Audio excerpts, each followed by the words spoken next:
You guys ready for this? I have a bunch of fighting games here. I have a bunch of fighting games and one not fighting game, but I have a bunch of fighting games here. Guilty Gear Strive, Multi-Blood Type Lumina, School Grills. That's why I used to call this game. It's actually Skullgirls. Fight of the Gods. It's actually the characters in the game themselves. That is actually the Secret Gatekeeper of fighting games.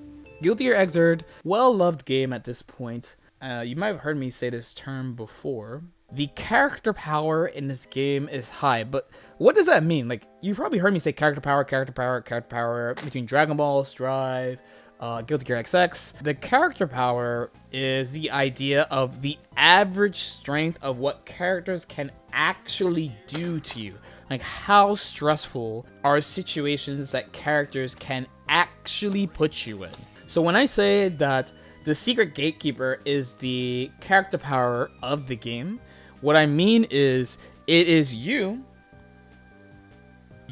tolerance for what characters can do to you. So when you hear people talk about this game in a really positive light, I'm like, oh man, it's really good. Oh, believe in the peak of human potential and blah, blah, blah. These people are cool. They're very okay with what characters can do to you in this game. This game is a fun game. This game is a cool game. When you pick a character, you can do really cool shit. Like Slayer, quite literally, can make himself invincible what he wants. Milia, goddess set play. Combo, monstrosity. He has a super dash. Playing League of Legends, 3 guns. Like, a lot of the characters in this game are like really, really strong. They put you in really, really stressful situations. But not everyone can handle this. If you say, let's say, these two games have really high character power. Skullgirls also has really high character power. Actually, so high. Skullgirls' character power is so high that I don't like it. I don't want to play it. Xrd is like on the limit of my tolerance of like what I'm willing to deal with. Dragon Ball overall has a decent character power. Characters are pretty strong, but individually the characters are not like out of control. It's usually the combination of characters that make things strong. Grand Blue, at least in my experience, I only played season 1. Character power is pretty muted. Like, the characters aren't like dummy strong. Multi-Blood, okay, and Guilty Gear Strive is like okay. It's like the characters have strong stuff, but like it's not like to the level of these two games. So like one of the main things is like how much are you willing to handle? Like, and it's some real shit. A lot of older fighting games, the character power is really high. Like I won't deny it. Like XX, BlazBlue, Persona, a lot of these games have a really high character power, as in the things that characters can do to you, not just the things that you do. It's the things that can be done to you, because this is what is going to determine, one of the things that's going to determine whether or not you play the game. And the question is, are you cool with it? In some cases, right, so we have Xrd here.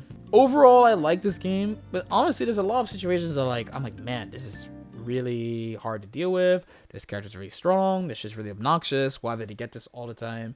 And probably the main thing that keeps me going, or kept me, I should say, because I don't play Xrd anymore, but the main thing that kept me going is my character and what I can do.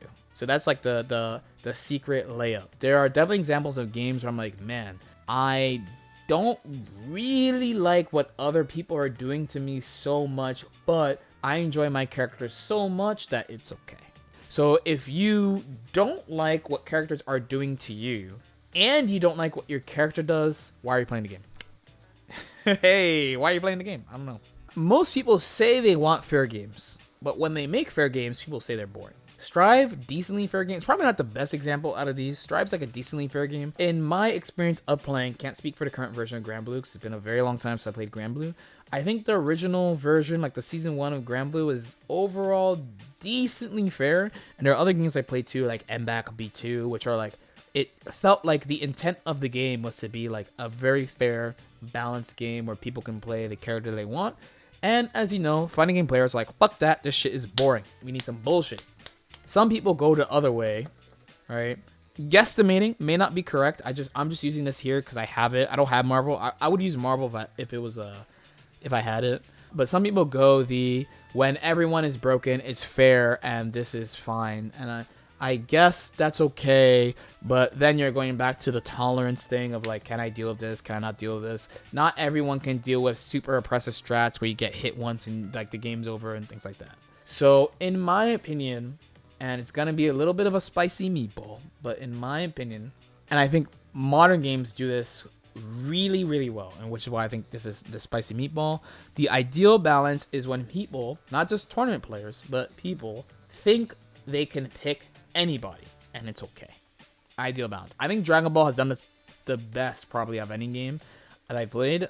Strive is close. I mean, the classic in Dragon Ball is Goku Black. Like, Goku Black, forever, there's always the dude. I've been doing YouTube since like 2019. There's always a dude in the comments when people are talking about Goku Black where he goes, well, I feel like that I beat everybody with Goku Black because of the way I play him. Even though everyone agrees for many versions that Goku Black is not very strong because of these reasons, there's always that guy. And that's actually, in my opinion, ideal balance. Because the point is that people feel like they can pick the character.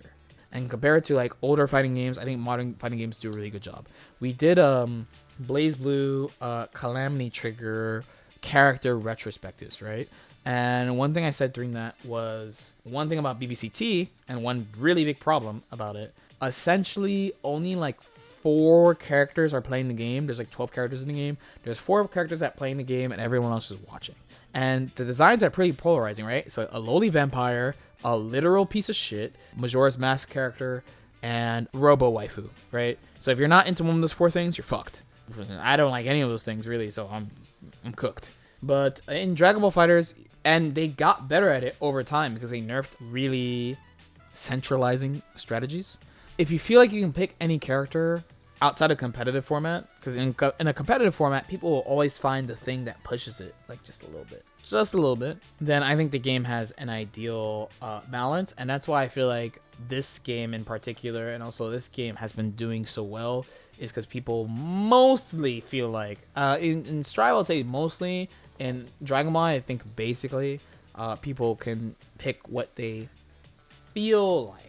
It's really important in licensed games too. So in Strive, if like there's like a centralized strategy, it's okay for a little while. But in Dragon Ball, or like let's say like One Piece fighters or Naruto fighters, if like the only characters you can play are like Nami, Nico Robin, and Boa Hancock, and like you can't play Luffy or something because he can't convert his jump L, then it's gonna be a problem because a lot of people like Luffy. It has to be handled.